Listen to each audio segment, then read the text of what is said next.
Board എക്സാമിന് പഠിക്കുന്ന സ്റ്റുഡൻസിൻ്റെ parents എപ്പോഴും പറയാറുണ്ട്, സാറേ ഇവർക്കൊരു സ്റ്റഡി സ്കെഡ്യൂൾ പറഞ്ഞു കൊടുക്കുമോ, അവർ പഠിക്കണൊക്കെ ഉണ്ട്, പക്ഷെ അവർക്കൊരു ഓർഡർ, അവർക്കൊരു താളം, എങ്ങനെ പഠിക്കണം എന്നൊരു ഓർഡർ പറയുമെന്ന് ചോദിച്ചു. ഓരോരുത്തർക്ക് ഓരോ ഓർഡറാണ് അല്ലെങ്കിൽ ഓരോ സ്ട്രാറ്റജിയാണ് വർക്കൗട്ട് ആവുക. മെജോറിറ്റി ആളുകൾക്കും അഡാപ്റ്റ് ചെയ്യാൻ പറ്റുന്ന ഒരു സ്ട്രാറ്റജി ഞാൻ പറയാം.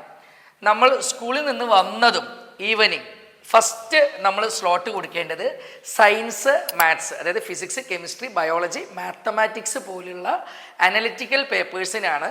ഈവനിങ് വന്ന് ഫ്രഷായി നമ്മൾ ടീ സ്നാക്സൊക്കെ കഴിച്ച് ഒരു റിലാക്സേഷനൊക്കെ കഴിച്ച് പഠിച്ച് തുടങ്ങേണ്ടത് സയൻസും മാത്സും വെച്ചിട്ടാണ്. അത് കഴിഞ്ഞ് പിന്നെ നമ്മളൊരു ഡിന്നർ ബ്രേക്ക് എടുത്ത ശേഷം പിന്നെ നമ്മൾ പഠിക്കേണ്ടതാണ് languages, English, Hindi, Malayalam, English, social പോലെ. കാരണം അവിടെ നമുക്ക് തിയറിറ്റിക്കലാണ് സബ്ജക്റ്റ്. അതുകൊണ്ട് ഒരുപാട് അനലിറ്റിക്കൽ ആവശ്യമില്ലാത്തത് കൊണ്ട് നമുക്ക് കുറച്ച് ഡിന്നറിന് ശേഷം ഇത് പ്രിപ്പയർ ചെയ്താലും വലിയ ലോഡ് ഫീൽ ചെയ്യില്ല. അതേപോലെ ഹോംവർക്ക് മിക്ക കുട്ടികളും എന്താ ചെയ്യുക, സ്കൂൾ കഴിഞ്ഞ് വന്നതും ഹോംവർക്ക് എഴുതിയിട്ട് 8 മണി 9 മണി ആക്കും. അതിനുശേഷമാണ് മാത്സും സയൻസും പഠിക്കാനിരിക്കുക. അത് തെറ്റാണ്. നമുക്ക് ഏകദേശം നമ്മുടെ ബാറ്ററി നമ്മൾ ക്ഷീണിച്ച് നമ്മുടെ ഡ്രെയിൻ ആവുന്ന സമയത്ത് നമ്മൾ എന്ത് ചെയ്യാം, ഹോംവർക്ക്. കാരണം മാക്സിമം റൈറ്റിംഗ് വർക്ക്സും നമുക്ക് ബ്രെയിൻ ഒരുപാട് അപ്ലൈ ചെയ്യേണ്ടി വരില്ല, നമുക്ക് വലിയ അനലിറ്റിക്കൽ ലോഡ് ഇല്ല. അതുകൊണ്ട് ഹോംവർക്ക് നമ്മൾ ആ ദിവസം രാത്രി ഉറങ്ങുന്നതിന് മുന്നേ ലാസ്റ്റ് അവർ അല്ലെങ്കിൽ ലാസ്റ്റ് സമയം വേണം നമ്മൾ എന്തിനു മാറ്റി വയ്ക്കാൻ, ഹോംവർക്ക്. പിന്നെ ജേർണലിംഗ്. ഈ ജേർണലിങ്ങിൻ്റെ പ്രയോറിറ്റി എന്താ വെച്ചിട്ടുണ്ടെങ്കിൽ അടുത്ത ദിവസം എഴുന്നേറ്റതും എന്തൊക്കെ ചെയ്യണം എന്നുള്ള വൃത്തിയായ പ്ലാനാണ് ജേർണലിംഗ്. ഇത് ചെയ്യുമ്പോഴാണ് അടുത്ത ദിവസം കൃത്യസമയത്ത് എഴുന്നേൽക്കാനും കൃത്യമായിട്ട് കാര്യങ്ങൾ ചെയ്യാനും അവർക്കൊരു ഐഡിയ ഉണ്ടാവുക. അപ്പോൾ ഹോംവർക്ക് എഴുതി, ജേർണലിംഗ് കഴിഞ്ഞു, ഒരു 5 മിനിറ്റ് ഒരു നല്ല മെലഡിയോ അല്ലെങ്കിൽ അവർക്ക് ഇഷ്ടമുള്ള മ്യൂസിക്കോ വല്ലതും കേൾക്കണു. ഈ അവസാനത്തെ 1 മണിക്കൂർ ഒരിക്കലും സ്ക്രീന് പാടില്ല. അവസാനത്തെ 1 മണിക്കൂറിൽ സ്ക്രീൻ ടൈം പാടില്ല, എന്നാലേ നല്ല ഉറക്കം കിട്ടുള്ളൂ. അതിനുശേഷം ഏർലി മോർണിംഗ് എഴുന്നേൽക്കുന്നു.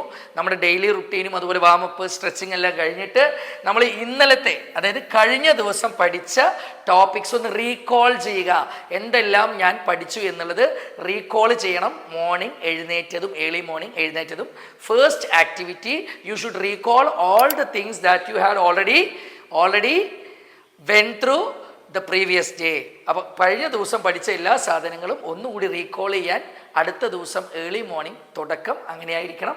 അതിനുശേഷം വീണ്ടും സയൻസ്, മാത്സ് അതുപോലെ മറ്റെല്ലാ സബ്ജക്റ്റിൻ്റെയും ക്വസ്റ്റ്യൻ സോൾവിങ്ങും PYQs എല്ലാം ഒരു 4-5 ക്വസ്റ്റ്യൻ വെച്ച് ക്വസ്റ്റ്യൻ പാറ്റേൺ ഗോ ത്രൂ ചെയ്യാൻ ഏർലി മോർണിംഗ് ബെസ്റ്റ് ടൈമാണ്. അതിനുശേഷം ഈ ജേർണലിംഗ്, ഒരു കാര്യം ഞാൻ വിട്ടുപോയി, ജേർണലിംഗ് നെക്സ്റ്റ് ഡേ പ്ലാനിങ്ങിൻ്റെ ഒപ്പം തന്നെ അടുത്ത ദിവസത്തേക്ക് നമ്മൾ ബാഗ്, ബുക്ക് അതുപോലെ സ്കൂളിലേക്ക് കൊണ്ടുപോകേണ്ട ബാക്കി കാര്യങ്ങൾ ലാസ്റ്റ് മിനിറ്റ് റഷ് ഒഴിവാക്കാൻ അടുത്ത ദിവസം നമ്മുടെ എല്ലാ കാര്യങ്ങളും റെഡിയാക്കി വെക്കലും കൂടി ജേർണലിങ്ങിൽ വരും. അതിനുശേഷം നമ്മൾ ക്വസ്റ്റ്യൻ സോൾവിങ്, റീകോളിങ് കഴിഞ്ഞു, ക്വസ്റ്റ്യൻ സോൾവിങ് കഴിഞ്ഞു, സ്കൂളിലേക്ക് വളരെ കാമായി നല്ലവണ്ണം നല്ല ഡെലീഷ്യസ് ബ്രേക്ക്ഫാസ്റ്റ് ഒക്കെ കഴിച്ച് ഫ്രഷായിട്ട് നമ്മൾ പോയി കഴിഞ്ഞാൽ നമ്മുടെ മൊത്തം സ്റ്റുഡൻറ്റ് ലൈഫും ഹാപ്പി ആൻഡ് പ്രൊഡക്റ്റീവ് ആയിരിക്കും. ഓക്കെ.